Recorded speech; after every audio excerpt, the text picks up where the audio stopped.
Alimento Diário, série Nossa Missão, a edificação do corpo de Cristo. Volume 3. A presença invisível de Jesus. Semana 1.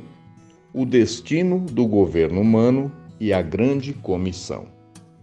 Anote os versículos desta quinta-feira. Êxodo capítulo 12, versículo 40. Êxodo capítulo 14, do versículo 15 ao 31. Esdras, capítulo 6, versículo 9, Neemias, capítulo 1, versículos 4 e 5, parte A, e Evangelho de João, capítulo 4, versículo 9. Trecho para ler com oração, Apocalipse, capítulo 1, versículo 6. E nos constituiu reino, sacerdotes para seu Deus e Pai. A ele a glória e o domínio pelos séculos dos séculos. Amém. A representatividade de Deus na terra. Ao separar a nação de Israel, o desejo de Deus era ter um povo que o representasse na terra. Mas Israel foi para o Egito e ficou sob o domínio de Faraó por mais de 400 anos. Deus não queria que ficassem no Egito para sempre. Então, no tempo determinado, enviou Moisés e Arão para libertar o povo da escravidão.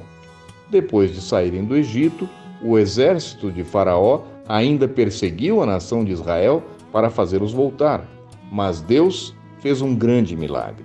Abriu o Mar Vermelho para o seu povo passar a pé enxuto e fechou o mar após os israelitas passarem, e todo o exército e cavaleiros de Faraó morreram afogados.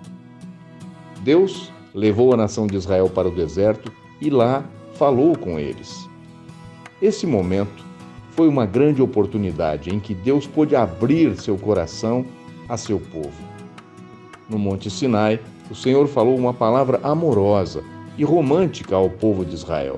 Confira Êxodo 19, do versículo 4 ao 6. Ao ouvir a voz de Deus, o povo deveria guardar sua palavra e praticá-la. Assim, lhe seriam propriedade peculiar em meio a todos os povos, porque toda a terra é do Senhor. Esse povo foi escolhido para representar o reino de Deus na terra. Quando o Senhor viu isso, ele disse em Êxodo 19:5: Toda a terra é minha, pois tinha um representante na terra. O povo de Israel, contudo, teve muitos altos e baixos ao longo de sua história, pois ofenderam a Deus, e vários de seus reis mantiveram ídolos nos altos. O fato de os reis, representantes do povo de Deus na terra, terem se envolvido com ídolos, desagradou muitíssimo a Deus. Por essa razão, o reino do norte de Israel foi levado cativo e espalhado nas regiões da Assíria. Os reis da Assíria tomaram moradores da Mesopotâmia para morar no lugar deles em Israel. Samaria é produto disso. Os samaritanos não são de puro sangue israelita, por isso eram desprezados, como nos mostra o Evangelho de João, capítulo 4, versículo 9. O reino de Judá também foi levado em cativeiro para a Babilônia de Nabucodonosor. Deus, assim, perdeu seu reino e sua representatividade na terra. Isso foi tão sério que, decorridos 70 anos, o Senhor levantou um rei gentil para libertar o povo do cativeiro. Em 2 Crônicas 36, 23, está escrito: Assim diz Ciro, rei da Pérsia: O Senhor, Deus dos céus, me deu todos os reinos da terra e me encarregou de lhe edificar uma casa em Jerusalém, que está em Judá. Quem entre vós é de todo o seu povo, que suba, e o Senhor seu Deus seja com ele. O Senhor levantou esse rei gentil a fim de fazer o seu povo voltar para Jerusalém e ali reconstruir o templo. Quero chamar a atenção para a expressão Deus dos céus, em Êxodo 19. O Senhor havia dito: toda a terra é minha, mas agora essa terra não era mais dele. Por isso a expressão Deus dos céus.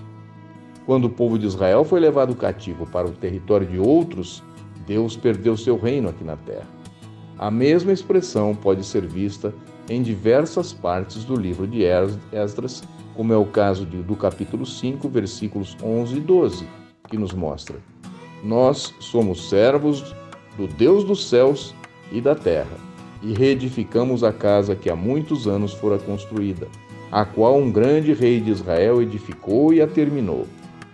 Mas depois que nossos pais provocaram a ira, o Deus dos céus, ele os entregou nas mãos de Nabucodonosor.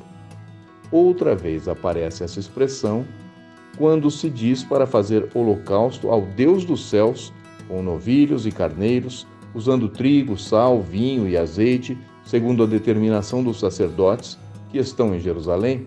Isso está em Esdras 6:9. Para que ofereçam sacrifícios de aroma agradável ao Deus dos céus e orem pela vida do rei e de seus filhos, conforme Esdras 6:10. No livro de Neemias também acontece isso.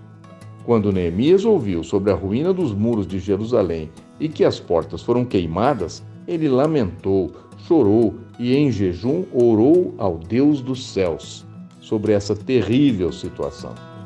Mas, aleluia, porque hoje na terra o Senhor tem o seu reino, em realidade e representatividade.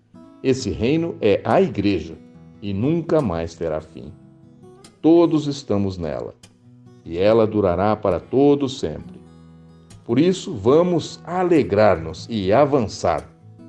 Vamos ser obedientes e fiéis à palavra profética, porque dessa forma traremos a manifestação do reino de Deus à terra.